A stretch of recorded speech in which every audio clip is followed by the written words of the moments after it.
Ladies and gentlemen, welcome to episode number 26 of the Ohio Sports Radio Show. I'm Jared, he's Ian. We're back again for another episode of Ohio Sports Radio, an episode in which, that's a fucking terrible intro. All right. We're going live. Here we go.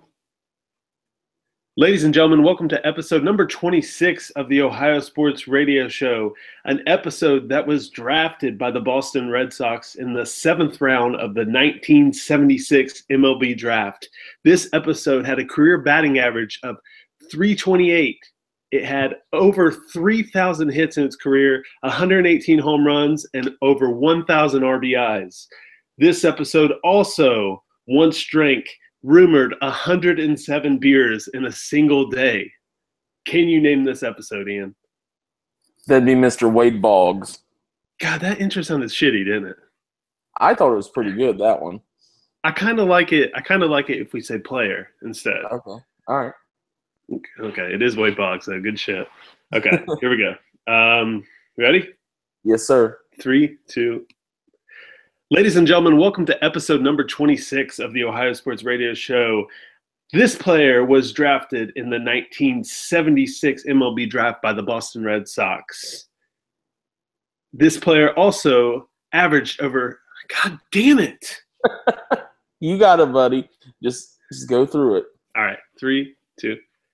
Ladies and gentlemen, welcome to episode number 26 of the Ohio Sports Radio Show. This player, Ian, was drafted in the 1976 MLB Draft by the Boston Red Sox, a career third baseman who averaged over 300 in his career. In fact, a .328 batting average, had over 3,000 hits, and was once rumored to have drank 107 beers in a single day. Can you name this player, Ian? That's got to be Mr. Wade Boggs. That is correct, sir. Wade Boggs, 107 beers in a single day. What an animal. Ladies and gentlemen, welcome to episode number 26, the Wade Boggs episode of the Ohio Sports Radio Show. I'm Jared, he's Ian. We're back again for another week, ready to talk some Ohio sports with you guys. Ian, my friend, how are you doing this week? Living the dream, brother. How you doing? Doing very well, my friend, doing very well. And for those of you who may be new to our show, we start each episode off with our best and worst of this past week. So let's get into it, Ian. Give me your best and worst in sports of this past week. My best, I'm going Saturday night's Vegas special. I'm talking Mayweather versus McGregor. Apparently, tons of people who paid for the fight experienced issues with the broadcast. I, on the other hand, found a feed on Twitter and was able to watch the entire pay-per-view without a lick of buffering. I'll say this. About the fight, I was not expecting the amount of action we got from the main event. I expected Conor to go out there, gas himself in 3 rounds, chasing Floyd around the ring. Mayweather stepped up, though. He boxed with him and took some big blows. In the end, experience trumps youth when it comes to boxing, and Mayweather was able to earn a 10th-round TKO victory over the Irishman. It moved him to 50-0. I thought the matchup was great. I thought the build-up was phenomenal, and I thought both fighters entertained us all night. If I had one gripe, it'd be the official. It seemed like he just didn't care. He never stopped to explain what Conor was doing wrong. Conor threw a lot of hammer fists in that fight, threw a lot of backwards headshots to Mayweather, and the ref never took his gloves to explain what he was doing wrong. I think the ref just felt like I just need to exist in this ring as an exhibition.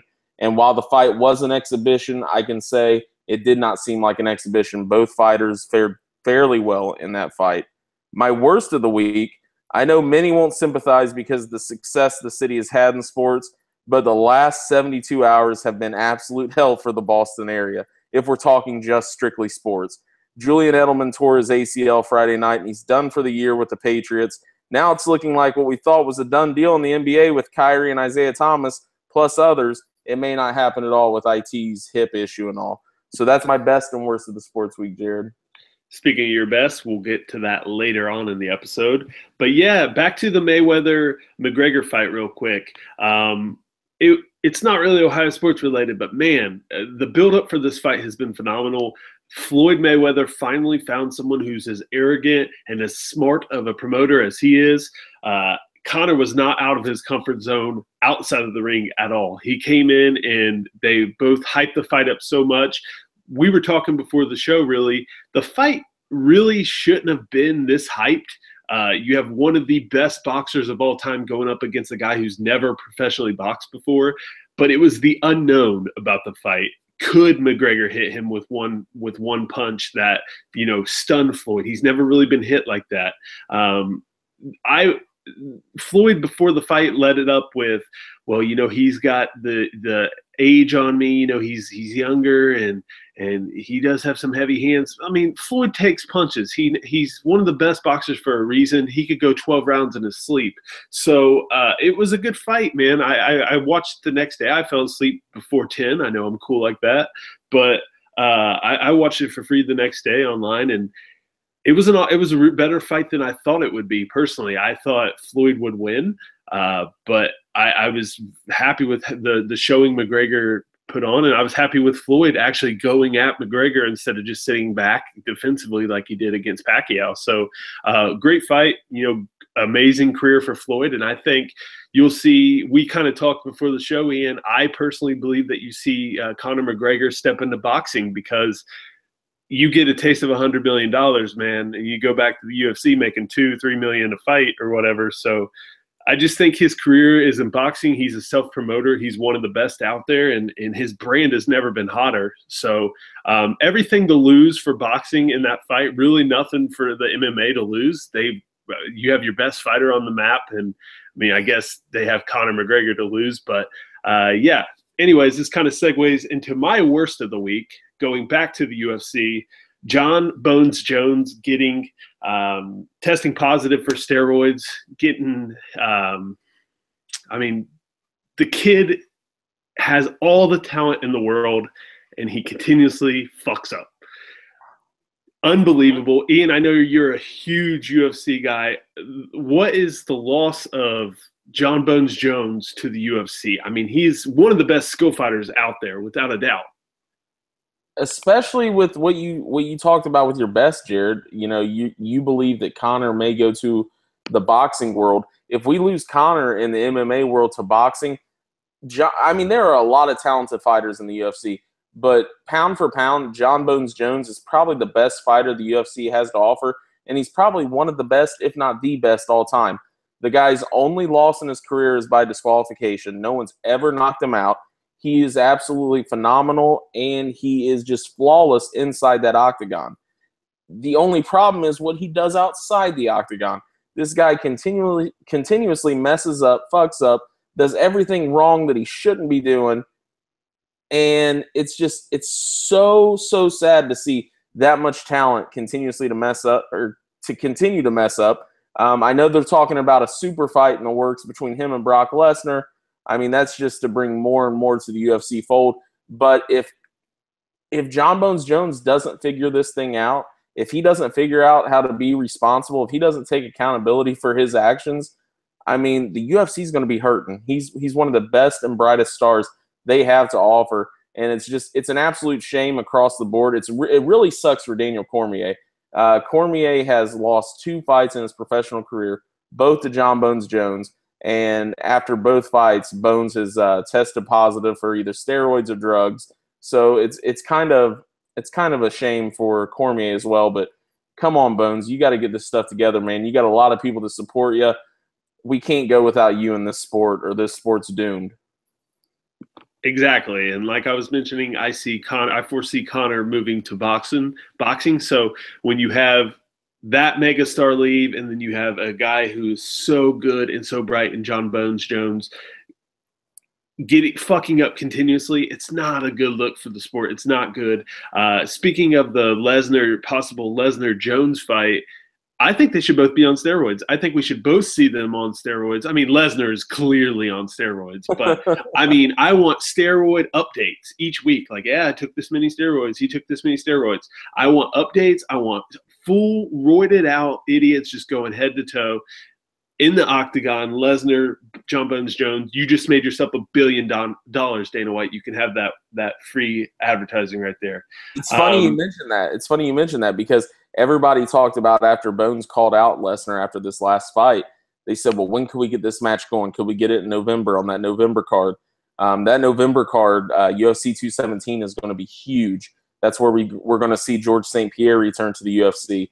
It's funny, Brock Lesnar is still serving a UFC fight suspension for testing positive in steroids after his last fight. So the steroid thing, Jared, I agree with you. I think they should just let these guys just juice up as much as they want for this one fight. It's not going to be sanctioned. I mean, it would just be an absolute shit show. Oh, man, it would take you back to the original YouTube days with Kimbo Slice on the street. So it'd be awesome. I would love to see that. Won't happen, but it would be amazing. But let's go to my best of the week. Let's move to football, and I'm going to talk a little college football. College football is actually back. Ohio State opens up against Indiana at Bloomington on Thursday night. Kind of a weird opening game for the Buckeyes, especially taking on a Big Ten opponent, but the Buckeyes open up as a 21-point favorite in that game, and it's just going to be good to have college football back, have the Buckeyes back. There is nothing better in the sports world than having college football on Saturdays followed up by a lazy Sunday filled with nothing but NFL and fantasy football. So that is our best and worst. That is my best and worst. Let's move on to a segment we call On the Radar. On the Radar is where we have a player who is literally on our radar. Ian, I will let you lead it off. Who is on your radar this week? I'm going to the city of brotherly love on this one. And Phillies, I'm looking at your left fielder. 24-year-old rookie phenom Rhys Hopkins is becoming just a complete star in the season for the bottom-feeding Phils. Since his call-up, this kid has hit 10 home runs in just 17 games in the show. Those 10 bombs paired with a 300 average, 23 runs batted in, and a 417 on-base percentage. You, sir, Rhys Hopkins, you are on my radar. And on my radar this week, I'm going to stay with football. I'm going to stay with the Ohio State Buckeyes, and I'm going to go with Mr. J.T. Barrett, the quarterback, the captain of the Ohio State offense.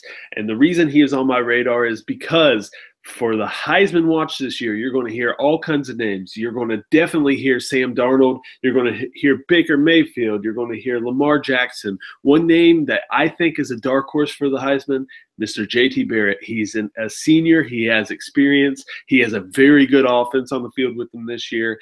Everyone is going to hype up all these other guys. Let's go with experience. I think J.T. Barrett is your Heisman watch. I think he is your dark horse to win the Heisman, and I definitely will be putting money on JT. But that's my player who is on the radar this week. Let's stay with football. Let's actually go up to Northern Ohio. Let's talk a little Cleveland Browns football. The Browns defeated the Tampa Bay Buccaneers in their third preseason game by a score of 13-9. They moved to 3-0. On the preseason. DeShone Kizer got the start for the Browns under center. Kizer finished the game going 6 of 18 for 93 yards, but he did throw an interception. Good news for the Browns is that their defense looked very solid against the Buccaneers. And speaking of the Buccaneers, many experts have predicted this team to possibly be a playoff caliber offense. So very good showing by the Browns defense. They didn't give up a touchdown in the game, and they caused a big turnover. Ian, your boy Jabril Peppers picked one off near the goal line. So big win for your Browns going to 3-0. Defense looked good. Ian, what did you like and dislike from your Brownies in this game? Browns fans, listen up. I know we torture ourselves into getting hyped and believing things, but I'm here to tell you that Greg Williams' defense is no joke. The Browns' defense last night held the Bucs to 3 of 15 on third downs. Jameis Winston was 0 for 6 on third downs, and Jabril Peppers, like you mentioned it, he picked Winston off on that opening drive at the goal line. The Browns held the Buccaneers to just 289 total yards in the game. Christian Kirksey, there's not enough good things to say about this guy. Absolute monster once again in a preseason game. The second-year guys, Emmanuel Ogbah and Carl Nassib, they look great. As a whole, the defense recorded 5 sacks and 10 tackles for loss. One thing, they did slightly lose out on the time of possession battle. That's one thing that's huge for me, but they were able to win in the end, and that's what matters the most. Like you mentioned, Jared Kizer, while his numbers weren't the greatest when going 6 of 18 for 93 yards and that pick, he had a very solid showing. He was able to convert 3 third and longs through the air, and it appears that he has a solid connection with second-year receiver Corey Coleman. Coleman finished the game with 4 catches and 66 yards. Other offensive guys, skill players. Duke Johnson had a solid showing with 43 yards on just 3 carries. Isaiah Crowell, we fed him. He rushed for 40 yards as well. It's really fun to see this Browns team clicking. Ian. Yeah. I was also going to say I wanted to make a statement about Kizer real quick. Osweiler looks like he could possibly be on the way out, which is kind of what the Browns want. You want to offload that contract. You kind of looks like you know what you have in DeShone Kizer. What do you think about this kid starting in the NFL? Like, I know you as a Browns fan and Browns fans in general have been tortured with quarterbacks over the years. You guys throw these young guys to the Wolves, and I'm not saying every player you guys drafted quarterback-wise was bad, but they get thrown out there. These kids don't have a lot of time to develop. It's either sink or swim right away. And when you're doing sink or swim with a team and you're not surrounded by good athletes like most quarterbacks in the past have been for the Browns, you look at a kid like Kizer. You guys upgraded your offensive line. He does have some decent offensive weapons. He has a defense that can give him the ball back. What do you like about this kid as a Browns fan? Do you think he is a good option moving forward? Do you think it's going to be like all the past quarterbacks? I mean, do you feel like Hugh Jackson and the Browns coaching staff is rushing this kid into the starting role, which he hasn't been named the starter yet, but it is you could assume that it looks like he does have that starting role locked up. I don't think they're rushing him, and I'll tell you why. We know that Hugh Jackson is a quarterback guru. They've got a good coaching staff in place for this offense. And for the first time in a while, it looks like they are adapting their offense around the quarterback's strengths. Now, one thing I will say about Kizer is even with that upgraded offensive line, he does look like he's holding the ball a little too long. And that's why we see some of the numbers start to deflate. Like last night, that's why his line wasn't super accurate. He was holding that ball too long. You can take that for what it's worth. But when I say that team is adapting their offense to the quarterback, I said that that's what the Browns needed to do. You look at a team like the Seahawks when they drafted Russell Wilson. Russell Wilson wasn't just, this stud quarterback out of college. He was an okay quarterback. They had trouble with their offensive line for years. They upgraded that offensive line, and when you upgrade your offensive line, you create time for your quarterback. You create protection for your quarterback. Now with Russell Wilson, the Seattle Seahawks, now with that extra time they could give Wilson, they catered the playbook to Wilson's strengths. And if you've watched Kizer play in the preseason, this isn't the same old Browns offensive playbook. They're starting to cater that playbook, design that playbook towards Kizer's strengths. And that's huge moving forward. Like I mentioned, we're seeing a connection with him and Corey Coleman. We saw him last night with a lot of short routes to the tight end. He did that a lot in college. They're catering this playbook to their quarterback. And I think that's huge for a rookie quarterback. And I think that's huge for a rookie quarterback that's getting thrown in week 1, which will likely happen. As the season progresses, as the preseason ends and we get into the season, if the Browns continue to do this with Kizer, I think it's going to be all right. I think it's going to be all right for him to start from day one. Everybody knows I disliked Kizer from the beginning. I was wrong on this kid. I will gladly eat crow. I hope he proves me wrong. I didn't want Kizer, but he's proven me wrong. He's done everything right in camp. He's learning. He's doing everything right in the preseason games. If there's one thing moving forward that I say he needs to work on, he's holding the ball too long. But with experience, with play, that'll change. But I like what I see. Okay. So now I just want to point out, it is only 3 games into the preseason. He has plenty of time to disappoint you. So I had to get a jab at you real quick. But yeah, I mean, he does look like he's got composure. And for a rookie quarterback, that's all you can ask for is that they come in and they stay composed. We looked at Dak Prescott, perfect example last year. Dak Prescott, now it's apples and oranges. Dak Prescott is behind one of the best offensive lines ever in the history of the NFL, and he has a great young running back in Ezekiel Elliott that kind of could be his safety blanket. However, take all that away, Dak Prescott, we kept waiting for him to mess up last year. If you remember, all throughout the season, people were like, Okay, well, let's see how Dak does. He's done pretty well against, subpar teams, but let's see how he does against the rest of the NFC East. And then it turned into, well, Dak's all right, but he's not, he's not throwing enough touchdowns. He's throwing check down passes. Still, the kid won games. He was very composed. As long as Kizer can come in and play smart football, take what the defense gives him, the sky's the limit for that kid. I absolutely agree. He's a smart quarterback. You talked about his composure. He looks very comfortable out there. He looked comfortable at Notre Dame. He's a smart guy. He knows the playbook. He stays after practice. He's one of those guys that's the first guy in, last guy out in Cleveland in these practices and trainings. I think with that coaching staff and that playbook, I think Kizer is going to flourish. Like you mentioned, yeah, there's plenty of time to let me down. I'm a Browns fan. But I think Kizer could be the guy that we've been waiting for at quarterback when it comes to drafting somebody and nothing ever happening. I think Kizer moving forward is going to be the guy. Right now it's looking like Kessler is going to be the backup. Hogan is the third option. Osweiler didn't even play last night. They're going to try and move his contract. But I'm okay with Kizer being the guy. We're 3-0 right now. All cylinders kicking. Defense looks great. Offense starting to really open up for the skill players. Guys getting more snaps and everything. Now, 3-0, Jared. 3-0. I don't care that it's preseason. We're 3-0.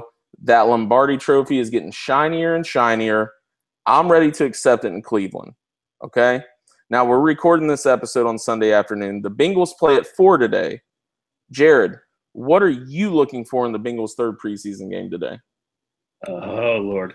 Okay, so how much time do you have, Ian? Because after last week's game, they have a ton to work on. They looked absolutely atrocious last week, and we talked about that in length on our last podcast, episode number 25.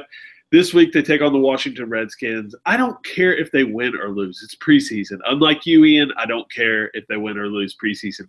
However, I want to see improvement on both sides of the ball, especially on the defensive side. Please, for the love of God, can we tackle somebody this game? Please, please. Last game, they did not tackle anybody. They looked like they were running around with like a chicken with its head cut off. They didn't make any tackles. They didn't finish any plays on the defensive side of the ball last week. They were terrible to watch. All I want to do is I want to see you guys tackle, take guys to the ground, make smart plays on defense. For the love of God, get pressure on the quarterback for once, please. And you know what else would be nice, Ian? If I could see the freaking Bengals get a 3-and-out for once. Can we please get a 3-and-out? When's the last time this defense got a 3-and-out? They have to take control defensively. They have to dominate games, especially in the AFC North when you play teams like the Ravens, you play teams like the fucking Steelers. You have to take control defensively. That's what wins games in the NFL. The Bengals have a good defense. They have to take control of it. Now, on the offensive side of the ball, I want to see them protect Andy Dalton. I don't want to see him take any bad hits.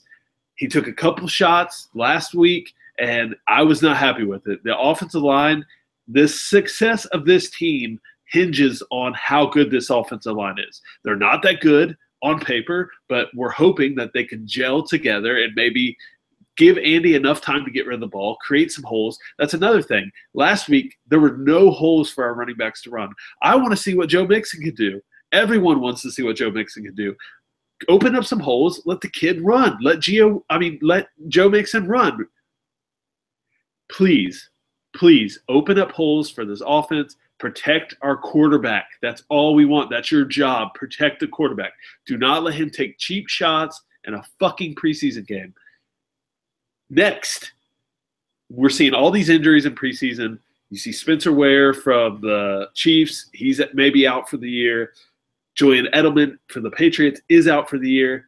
For the love of God, please, football gods, show mercy on my Bengals and let us get out of this game without any major injuries. We already lost Sean Williams for possibly half of the season. Please let us get through this game without any major injuries. That's the only reason I personally watch preseason football, is to make sure that my guys get out of the game. Now, if I were the Bengals, Marvin Lewis, which I don't know, my brain operates faster than his, but if I were Marvin Lewis in the Bengals, I would see, Julian Edelman, although it was a non-contact injury, that is part of the sport. I see these guys getting hurt in preseason. I may not play my starters that long. Yeah, you want to see what you got, but you know how good your starters are. You know the guys who are already making the team. Leave this up to the fringe players, the Cody Kors, the Alex Ericksons, the guys who are trying to make the roster. Let them get a shot. Do not play our starters for 2 quarters. It's stupid. We know what we're getting with them. You know Andy Dalton's going to start. You know AJ Green's going to be good. You know Tyler Eifert's going to be good. Why do we play these guys? It's a preseason game.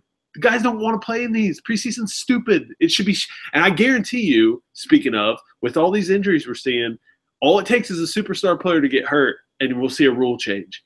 Sooner or later, it's going to move to 3 games, possibly 2 games, and we're going to get more regular season games added on. And I cannot wait till that moment starts, because preseason football is the worst. It's boring. Your players get injured. It's not fun.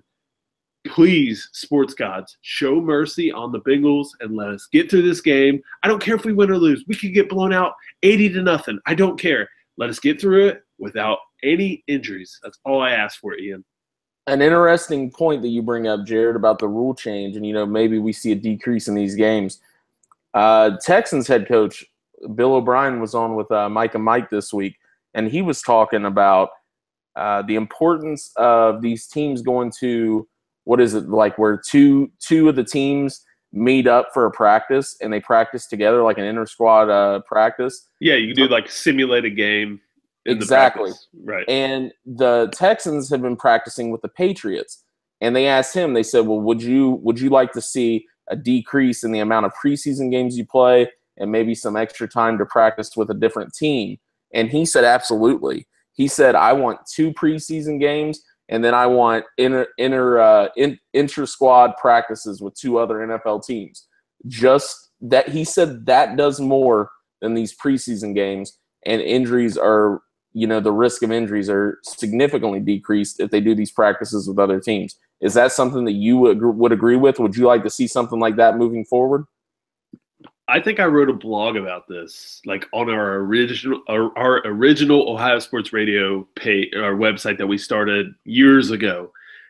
I think I wrote a blog on this. I can't remember, but yes, to answer your question, yes, I absolutely agree with him on that. The only reason I would say 3 games is for the guys who are trying to make a roster. That's fair. it. That's fair. But I'm not trying to make an NFL roster. All I fucking care about is if the Bengals win regular season games. I don't care about preseason. That's not my call. That's not my decision. I'm not trying to make an NFL roster. So as a fan's perspective, I want to see 2 games. I want to see 2 preseason games. Let's get the regular season going. It's a money thing, they say, but how can a preseason game generate more revenue for a franchise than a regular season game? No one fucking cares about a preseason game at all. Who goes to those? They're boring. You still pay a ton of money to go watch second stringers play football? Who wants to watch that? I guess we're Bengals and Browns fans, so it's a little different than for us. I mean, we're always technically watching second and third stringers play, but who wants to watch a preseason game? That's boring. Go to 2 games. Let's move the regular season up. Those guys get paid more for regular season. The players would love that. They get paid more. We get a longer NFL season, which everyone loves. You can say what you want about the NFL, the concussions, CTE, etc. It's a machine. It's not stopping. It has its own fucking day of the week. So who wouldn't want a longer football season? It's the best. Football is the best. It makes no sense for preseason football. I completely agree with what he was saying. I think simulated practices are the way to go, and he's not the only one saying that. There's a lot of coaches out there that agree with him. There's a lot of coaches that agree with that. It makes more sense. You see what you have out of your guys in practice. The guys work hard in practice, and they see. And you could even put it on NFL Network. You could air those. The NFL still makes money off of it. Why the hell? You could sell tickets, like cheaper tickets, $20. I'd go watch the Bengals simulated practice against, I don't know, the Buccaneers. I'd go watch that for $20, but I'm not going to go pay. I'm not going to pay $60, $70 to go sit at an empty Paul Brown Stadium to watch fucking Jeff Driscoll throw the ball around. That's boring. Who wants to do that? No, I completely agree with you, Jared. I love Bill O'Brien's point that he made on Mike and Mike. And like you said, there are other coaches coming out saying this is what they would like to see moving forward. And like you said, it's all about the money with the NFL. And they could easily put this on NFL Network. I bet you these practices would get more viewers than the actual preseason games would. Without a doubt. Preseason games are stupid. It's only on your local network. A lot of them are tape delayed because it's an empty stadium.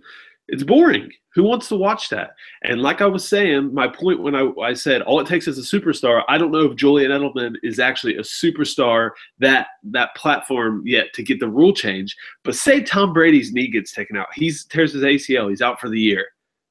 That rule's getting changed in a heartbeat because you look back, the Brady rule in the pocket, you can't hit a quarterback low. The Carson Palmer rule, you can't – I mean, those rules went into effect when superstar players got hurt.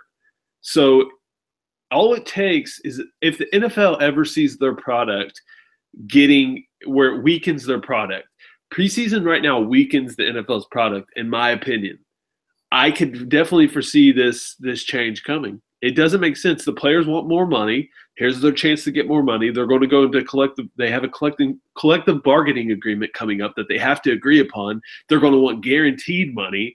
Don't know if that'll happen, but this is an opportunity for the players to get more money, and the NFL to generate more revenue, which they're dying to do.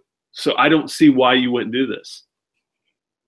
I agree, man. You summed it up perfectly. I could go all day on this, but to go back to the main point, I hope today with the Bengals against the Redskins, all I want to see is if the defense plays better and the offense protects Andy Dalton, no injuries. That's it. Hopefully, I don't care if the Bengals win. I mean, obviously, I want them to win. I don't care. No injuries. Please, for the love of God, football gods, please, no injuries. But let's move on. I could ramble about the Bengals all day. Let's move on to the news that everybody wants to talk about. We'll go to the NBA. We'll talk a little Cleveland Cavaliers basketball.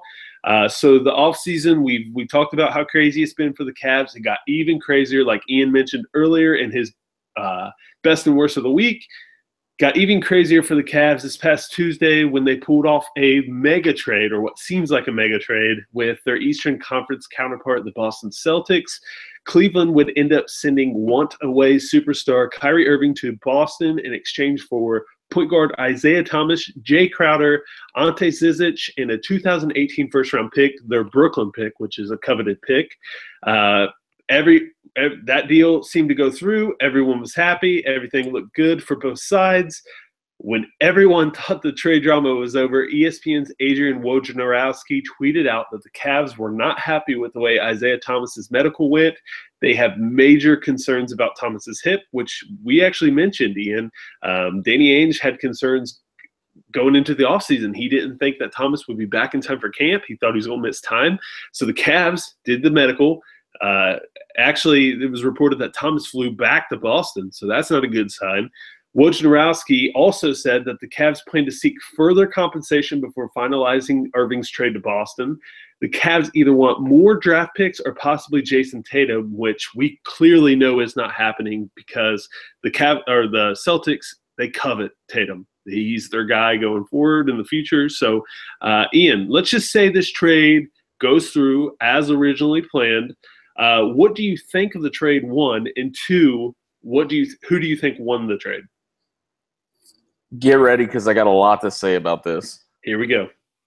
So the Cavaliers were able to get an absolute haul for a player that wanted out. It puzzles me that Boston offered this kind of deal, and I'll talk about that in a second, about why Boston did this. But it puzzles me that they could get this kind of haul on a player that wanted out. They should not be able to name their price and get exactly what they want for a guy that wants out. There's no leverage there. Several people in sports media are saying it's the best that Cleveland could have gotten right now. That's a load of shit, because outside of that Phoenix, Indiana draft night stuff, Cleveland brought in more points and better defense than what they sent out with this trade. They brought in a coveted draft pick as well. Now, the Celtics are a team that Danny Ainge manages very well. One of my best friends is a Celtics fan, diehard Celtics fan. He will just scratch his head when they make certain moves. But at the end of the day, Danny Ainge always does what's best for the Celtics. He's bringing, if the deal does go through, we're pretending that it does go through.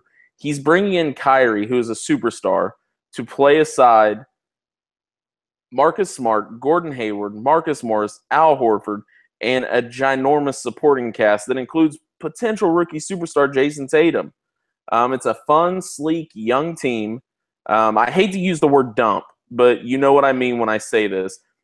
Danny Ainge was able to dump Jay Crowder's contract, which actually isn't a very bad contract, but it's going to get more expensive with how the league is with their money. And he was able to dump IT's contract, which will, the way the contracts work, it'll likely turn into a max deal. So with that space, I think Ainge is putting the pieces in place to have the cap space to offer somebody huge. Jared, you and I discussed this in text message earlier this week. All eyes, all signs point to a run at Anthony Davis after the season. I agree with you there. Now, I look at what the Cavs could possibly do with the things that they inherited in this deal. We know that IT's hip issue isn't going away. I believe his days of playing a full game are gone. I think some sort of agreement will be struck where LeBron makes him buy into a role where he and Derrick Rose split the duties. Two aging, injury-prone veterans saving miles on their legs to try and make one last run at an NBA championship because LeBron's not staying. I hate to break that to everybody. That shouldn't be news, but that's what's going to happen. Now, Jay Crowder is leaps and bounds better defensively than J.R. Smith ever dreamed he could be. And I think he would be an upgrade in my opinion. I like J.R. coming off the bench anyways.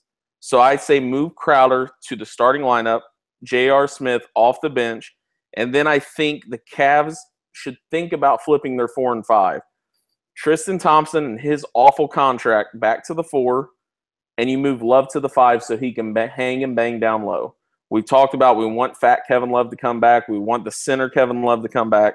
And then you got a young guy like Zizic off the bench. Now, a lot of people don't know about this Zizic guy. The Celtics drafted him. They drafted his rights. I think it was a year or two ago. His overseas contract was up. He came over. He played in the Summer League. Not that fantastic of a showing in the Summer League, but as soon as he came to America, he got the stomach flu. He lost 20 pounds in a week and was playing sick in the Summer League. This guy is a great two-way player. I think he can come into the NBA, and I think he'll be just fine. And then there's the draft pick, the coveted Brooklyn Nets draft pick. This is where you and I differ on opinion, Jared, and I know you'll get into it. But I personally believe that this draft pick is going to be a top 2 pick. Why? Because Cleveland always wins lotteries when they have the opportunity to. And I believe that Brooklyn's roster is absolutely fucking brutal. You got D'Angelo Russell, and then it's just yuck from there on out. The pick is perfect for the Cavs considering they'll need to rebuild with something once LeBron leaves. But then there's the herd of people that includes Dan Gilbert who refuse to believe that LeBron's leaving and that they'll just use that pick to turn around and make another trade for someone. Probably another one of LeBron's pals to keep him, and I use finger quotations when I say this, happy. I see the Cavs offering that pick and Mon Shumpert an expiring contract like Channing Frye to the Knicks for Carmelo. That's a banana boat guy coming back to Cleveland, and they won't need to give up anything for D Wade because Chicago's going to end up buying him out, so they'll just end up signing him. And there, LeBron has his gaggle of goons. So, I mean, LeBron ends up being happy if this all plays out the way he wants it. But I think it's absolutely moronic to trade the pick because you're strangleholding yourself for the future. LeBron is not staying. I don't care how many times you say it. I sit here and I talk Cleveland Browns football with you, Jared, and I talk about, we're 3-0 in the preseason, and I think DeShone Kizer's the guy. I know as sports fans we like to make ourselves believe stuff, but LeBron is not staying. They don't need to trade that pick away for anything to get them over the hump in the East because Boston isn't going to beat the Cavaliers while LeBron's on the Cavs. Boston has lost far too much defense from this team. They traded away Avery Bradley too this offseason. That is a ton of defense. outside of Kawhi Leonard, I think Avery Bradley's probably the best on-ball defender in the NBA. And no matter what banana boat brother you want to bring into this Cleveland Cavaliers team, they're still not dethroning Golden State in the championship unless Golden State has a horrific injury. So, with all that being said, in conclusion, I know I've went in several circles and made probably zero sense to anybody that's listening. I think the Celtics won this deal. They get a younger, more explosive version of Isaiah Thomas with Kyrie Irving. And they gave up a coveted draft pick to a team that they're contending with in the East, but that team's going to be dumb enough to trade it to somebody that's going to mess up that pick that's not really going to help their franchise moving forward. And they created salary space so they can bring in a bigger superstar moving forward. It's a huge move if this ends up happening in the NBA, but right now that's where my thoughts are with it. Okay, that's fair. I'm going to go back to the beginning. Let's go back all the way to when LeBron was in Miami, okay? Yep. LeBron left D-Wade hanging in Miami, in my opinion. He decided to go back. I think they had something good there. They probably could have won another championship there. I think he felt bad the way he left Cleveland, which he should. It was terrible. He left D-Wade hanging in Miami, in my opinion. I don't think Dwayne Wade – he probably told him, hey, I'm going to leave, but then you leave D-Wade down there with a terrible team. So is it out of the possibility that LeBron wanted to make up for his mistake in Miami and told Kyrie, hey, man, I don't think we have anything moving forward. I think we had our run here in Cleveland. I would get out if I were you. While you can. I'm heading to LA or wherever, possibly the Knicks. That's another option I think is very possible for LeBron. I'm getting out of here after this next season. Get out while you can. Is that so impossible to believe that LeBron actually went to Kyrie, wanted to make up for his mistake in Miami with D-Wade, and said, hey, Kyrie, I think it would be, if you want out of here, I don't want to leave you hanging with the terrible team in Cleveland. Because that seems like a very possible thing for him to do. Now, I'm not saying that's what he did. I obviously don't know. I'm just going off what I believe. I think that's possible. And Kyrie put in a trade request, knowing full well that LeBron was leaving. Now, as for the trade, we talked in length about this leading up to the show. We actually couldn't wait until Sunday to talk about this. I thought the return was great for both teams. I know a lot of people don't want to hear, I think both teams won this deal. But both teams did very well. I think there's a clear winner, and I'll get to that at the end. But I thought both teams did very well. When a player says, hey, I want out, usually that should lessen their trade value. Yeah, it could be a player the caliber of Kyrie Irving, but it still should lessen his trade value. Teams know, hey, he wants out. We don't have to give as much. This isn't going to work. They're not going to coexist there. We don't have to give as much as we should. Boston was smart to target Kyrie. Isaiah Thomas's hip issue is not good. They clearly had concerns with it going into the offseason, like I mentioned earlier. Isaiah Thomas wants a max deal. Boston told him, we're not giving you a max deal. We don't think you're a max deal guy, but he wants a max deal. Cleveland is not going to give Isaiah Thomas a max deal either way. Isaiah Thomas went on Twitter and trashed LeBron. LeBron doesn't forget these type of things, by the way. I don't think they're going to give Isaiah Thomas a max deal, especially if LeBron leaves. Who the fuck would want to come watch an Isaiah Thomas-led Cleveland Cavaliers team? Nobody. They're not going to give him a max deal. For Boston, to get a player like Kyrie Irving is huge. Kyrie's young. He's a superstar. I think he's learned from – it was his team in Cleveland before LeBron got there. He was young. He wasn't ready to handle that. He's got a championship under his belt. He's a clutch player. We've seen him prove that he is clutch. To go to Boston, you pair him with a player like Gordon Hayward. They're not the same kind of player. They both had to get a lot of shots up. Kyrie gets a ton of shots up, but LeBron was giving him the ball. That's what Kyrie's job is, to score. Hayward can score too. You pair him with Tatum, a young team. You got Al Horford. Yes, they lost Jay Crowder, who I love Jay Crowder. He was drafted by my Mavericks. He's a great defensive player. He can shoot the three. That's a good addition for the Cavs. But they lose Jay Crowder. They lose that defense. They do get weaker at the basket. They have no one to protect the hoop. However, like you mentioned earlier, we talked about it. Danny Ainge has tons of picks he's been stockpiling. He's been doing it for a reason. Now you have a player like Kyrie Irving, you have Gordon Hayward, Al Horford. That's a pretty attractive team. Plus, you have a team like Boston, who is title town. They win championships there. It's a historic franchise. Who wouldn't want to play for them? You got tons of big men free agents. You got tons of good free agents coming up, including Anthony Davis. So if you could go out and get a player like Anthony Davis and bring him in as a rim protector, that team is a force to be reckoned with.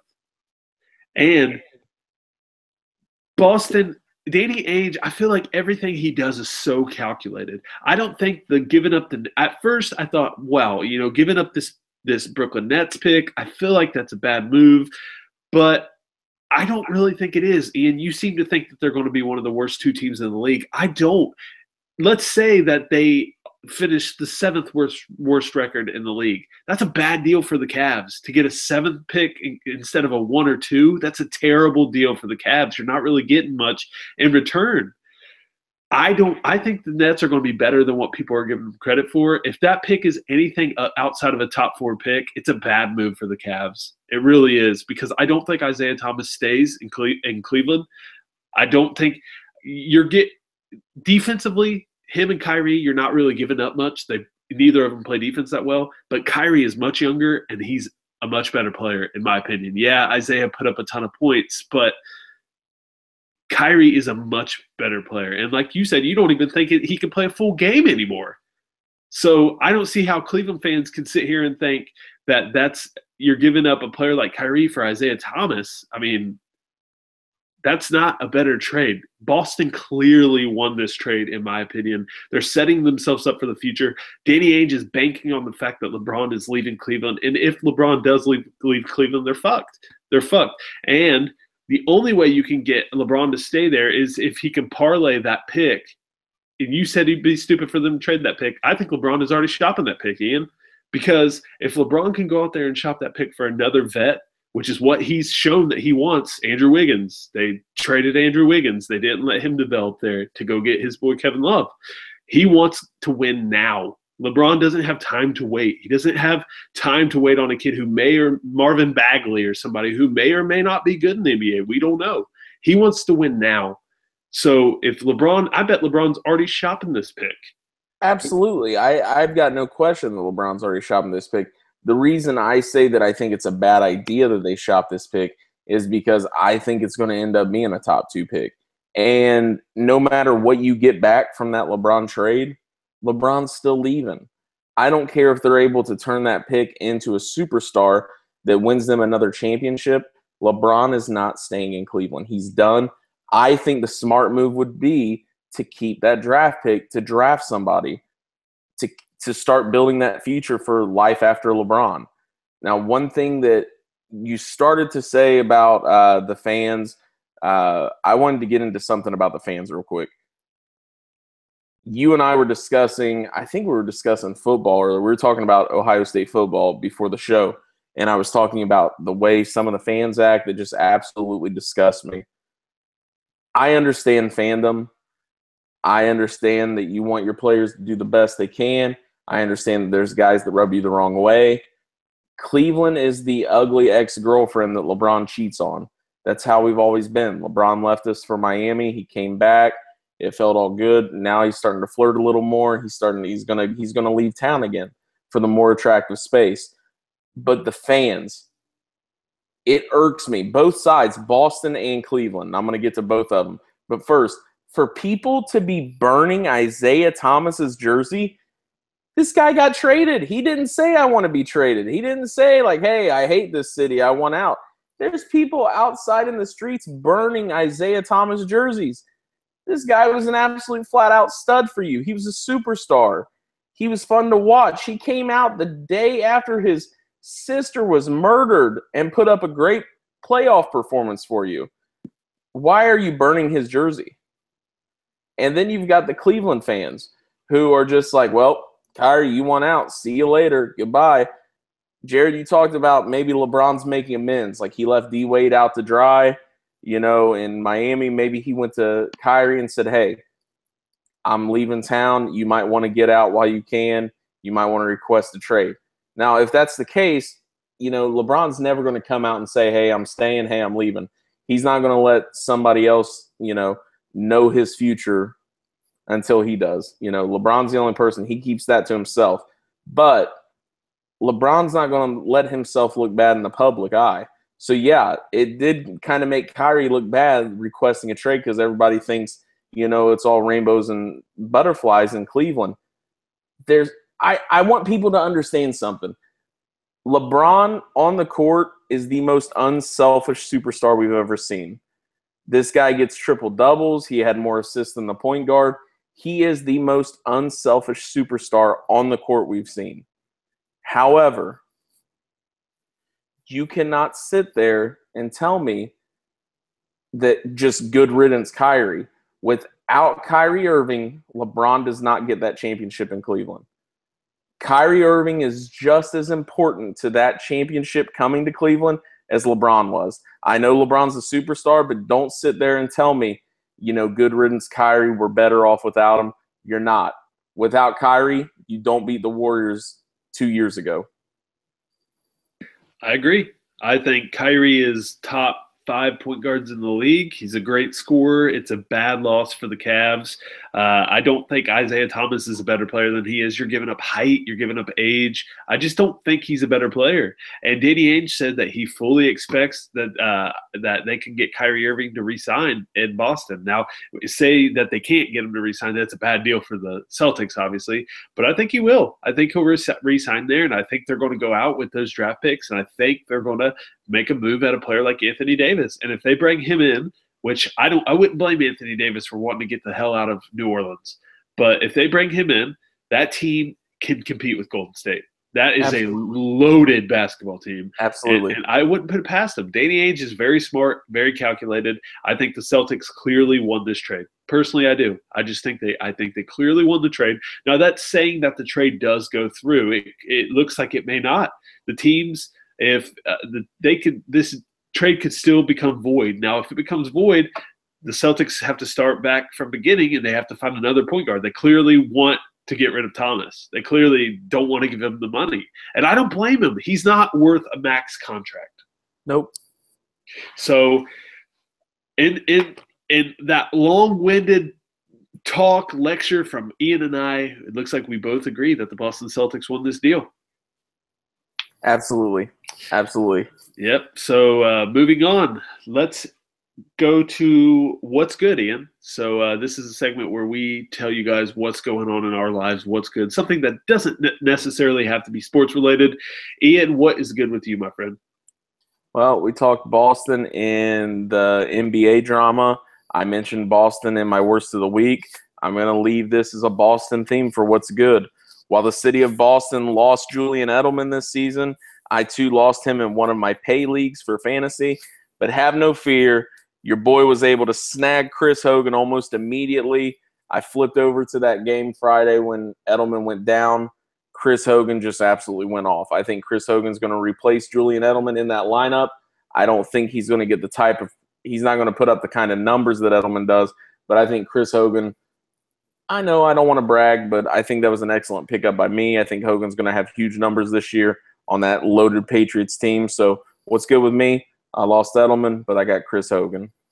Sucks, but that's a good pickup. Also, think about Rex Burkhead. He's going to be big in that offense this year, former Cincinnati Bengals. But what's good with me this week? Couple of things. It's Sunday. Sundays around our house means Game of Thrones. Game of Thrones Season 7 is coming to an end tonight. Well, when you're listening to this, it'll be Monday, so it'll already be over, and you already know it. But we're recording this on Sunday. Sundays in our house, Game of Thrones, the best show on television, one of the best shows ever made. Ian, you wouldn't know because you don't watch it. But the season finale, it's flown by. It's a much shorter season, only 7 episodes this year. But the season finale is tonight. Cannot wait. My wife and I shut down for the show. We love it so much. It's been a phenomenal season. The show just keeps getting better, and I hate to see it go. My second one and my main one of what's good this week, it's Madden week. Madden 18 dropped this past week. Finally had a chance to sit down with it this morning, and I love it. It's so good. it's got the graphics are incredible. It plays so well. Everything's so good on it. But the one thing that I love about it is they added a career story mode. Ian, you and I both love these. FIFA went to it earlier in the year. NBA 2K does better than anybody. But Madden added a mode called the Long Shot. And the Long Shot is basically a movie with a gameplay mixed in. It is so well written. I already finished it. Took me about 4 hours to beat. It is so good. It is unbelievably written. It's like a movie, and it's very fun. So I would highly recommend Madden to any football fans out there and any sports gamers in general. So that's what's good with us. We're going to end the show as we always do with our bold prediction this upcoming week of sports. Now, Ian, might I point out, do you remember what my bold prediction was last week? Your bold prediction was that the Cavaliers would trade Kyrie Irving last week. Now, I don't have a crystal ball, folks, but I would like to pat myself on the back for that one. Had no inside source, so I don't want anybody to cry foul there. But I'm very happy with myself in that one. I've kind of been riding the high horse all week, so I'm going to have to top that this one this week or that one this week. But Ian, I'm going to let you go first. Let's give us your bold prediction this upcoming week of sports. Preseason or not, my Browns are going to conclude their preseason on Thursday night with a 4-0 record after they defeat the Bears in Chicago, Soldier Field. Thursday night, we're going to start the Super Bowl parade early. 4-0 Brownies, here we go. All right, that is not that bold. It is preseason, but I like it. My bold prediction, I'm going to double down on the Cleveland Cavaliers. Last week, I predicted that they would trade Kyrie Irving, and they did. This week, I'm predicting that the couple things are going to happen. The Chicago Bulls are going to buy out Dwayne Wade's contract. He will become a free agent, and the Cavaliers will then sign him, reuniting him with LeBron in Cleveland. He will have another member of his banana boat, Dwayne Wade, by his side. Dwayne Wade to the Cavaliers. Mark it down, folks. That is my bold prediction, and that is the show, episode number 26 of the Ohio Sports Radio Show. Ian, my friend, do you have anything else to add this week? I do not, brother. Looking forward to a fabulous week in sports. Absolutely. Tons coming up, including the Bengals game this night. Hope nobody gets injured, like I said. But thank you guys once again for checking out our show. If you have not already, make sure you subscribe to us on iTunes, Stitcher, and Google Play Music. While you're there, make sure you write us a review and leave us a 5-star rating. We would really appreciate it. It would really help us out. Make sure you follow us on social media. Give us a like on our Facebook page. Interact with us on there. Follow us on Twitter at Ohio Sports Radio.